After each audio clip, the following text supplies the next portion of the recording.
Okay, boys and girls, it's time to do a comparison between the Freedom Arms Model 83 and the Ruger Super Blackhawk and 454 Casull. As you can see in these two guns, they're very similar, but they're also very different. If you look real close at the Freedom Arms, you can see that it has a lot of extras done to it. The custom grips. We also have the engine turn hammer and trigger stop screw. You can't see real well in this shot. Also, it has silhouette sights on it, which are a lot like Bomars, and I'm telling you, these are the best sights. They're not aesthetically the best looking, but they work super well.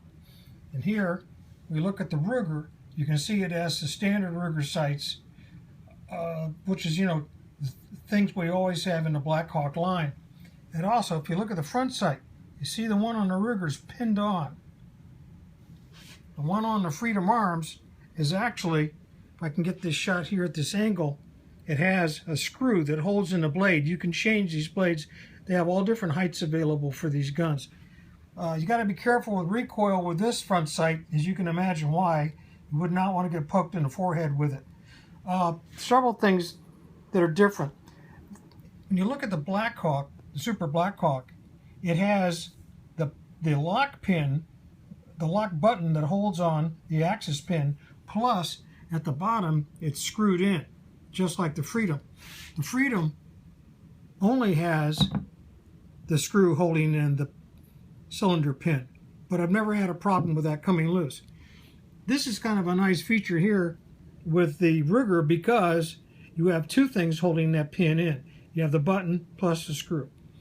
One thing that's also different, you notice on the Freedom Arms, they say what the caliber is on the barrel.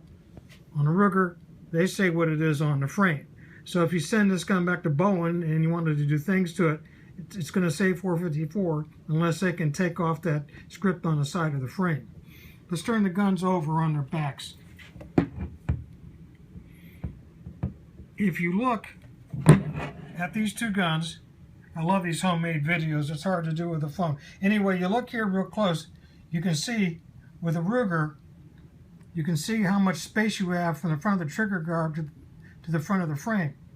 Whereas in the Freedom, it's a much shorter distance. Basically, trigger position's about the same in the frame. If you look at the grip fit on Freedom Arms, they are superb. These are the tan micarta, which I absolutely love on these guns. And a matter of fact, grips like this would look awesome on a Ruger. But you can see the fit and finish. It's hairline. You see, when you get a Ruger, they say that the frames on these are a little warped on all the Blackhawks. I don't know if they are on this one, but when you have guys make custom grips, it's a big deal because they're not totally straight.